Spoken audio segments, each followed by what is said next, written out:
Assalomu alaykum barchaga. Yaxshi kayfiyat tilayman. Hozir repetitsiya qilib o'tirib, haligi endi biz xizmatlarda ko'p yuramiz, ko'p gaplarni eshitamiz, boshqa gaplarni, so'zlarni eshitamiz. O'shalarni eshitib turib, mana qalbga bir narsa keldi. Ustozimiz Qilichbek Tojiyevni bir ustozimizni bir chiroyli qo'shiqlari bor. O'shani Xudo xolasa qo'limdan kelgancha aytaman. Endi bu qo'shiq nima to'g'risida aytsalaring, haligi odamlarni orqasidan g'iybat qilaverib, ularga bilmayman g'iybat qilsa nima davlat keladimi, boylik keladimi bilmayman-u, lekin ko'p joylarda eshitib qolaman. Palonchi undaqa ekan, pistonchi bunaqa ekan. Avvalo o'shalarga tegishli bu g'iybatchilarga tegishli bu qo'shiq albatta. Avval o'zingga boq, keyin nog'ora qoq deydi. Hamma o'zini bilsa zo'r bo'ladi.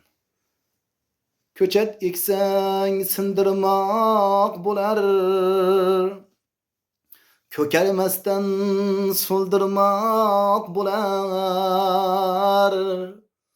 Ko'chat eksang sindirmoq bo'lar, ko'karmasdan so'ldirmoq bo'lar. Yashnab ketsa, gullasa bog'ing, yurak bag'ri hasadga to'lar. Yashnab ketsa, gullasa bog'ing,